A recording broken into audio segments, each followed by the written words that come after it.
we use our arms a lot in grappling and fighting.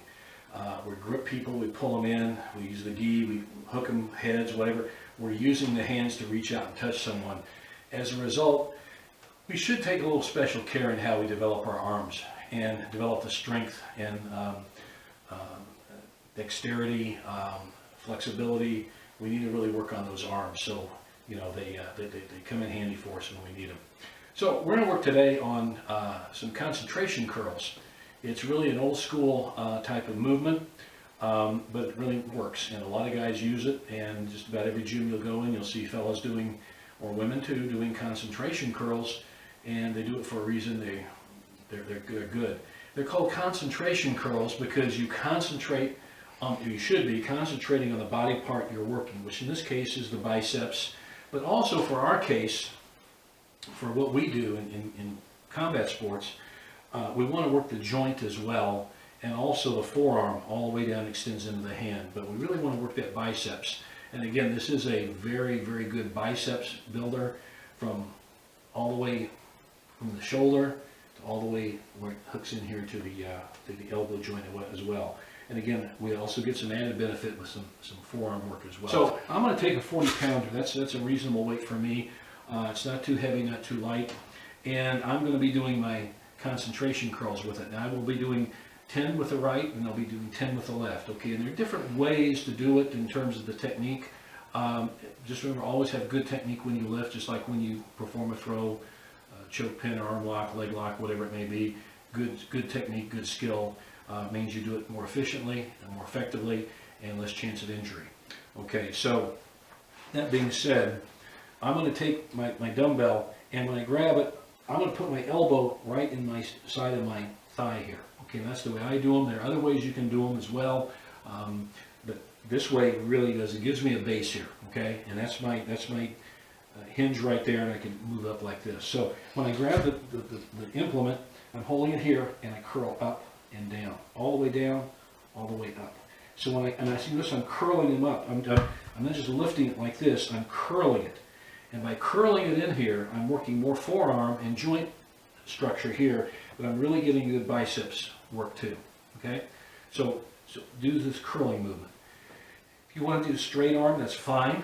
You can use probably more weight if you use your arm just fixed and straight. Okay? But if you want to use more weight, just keep it fixed. But for what we're doing, I'm not worried so much the weight, I want to get the effect. Okay, so I'll hold it here, and I curl up and down. And notice I'm watching the movement. I'm always watching the movement. It's the concentration of the movement. Now, just to show you here, every so often, I'm going to do it left-handed now. Every so often, you might want to check out the bicep work. Okay, that biceps working itself. That's the concentration part of it. So when I'm doing these, I'm looking at my biceps as well. All the way there. So I'm cheating there. I got to clean that up. See that? And just that full movement, down and up. Okay. Again, use moderate weight, not heavy weight that you have to swing. If I had to swing this weight, I'm cheating. I'm not really doing anything good for myself. I'd rather see you use lighter weight, more moderate weight, and get more benefit from it. So again, concentration curls like this, curl up and down, up and down. Full movement at the time. Don't just come down this way and get a whole bunch of them in. Come all the way down and all the way up.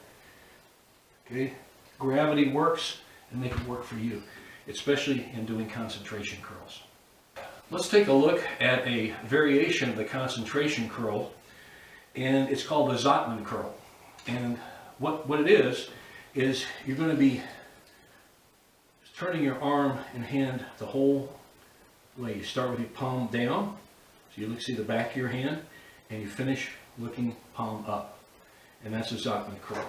And you can do them seated, and there are a lot of different ways. You can do them standing. I like to do them in a scenario where I'm doing a concentration curl, because I really do get strict movement doing this. Again, use a fairly lightweight, moderate weight. I use less weight for my Zotman curls than I do my concentration curls, okay, because of the turning movement, and I really want to emphasize strict form, okay. Now, what you're doing in the Zotman curls is, you can see the movement of the arm.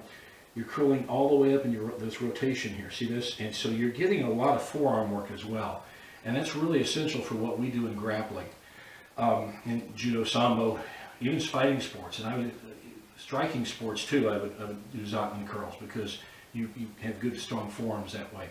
And which will enhance your grip, by the way, for gripping. So what we're going to do, I'm going to start in here, palm down, and I'm just going to curl it up.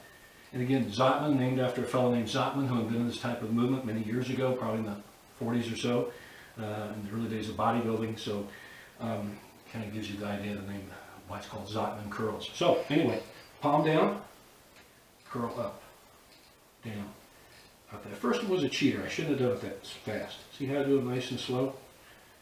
Like this. And that's what it looks like, down and up, down and up. And shift, 10 on one side, 10 on the other.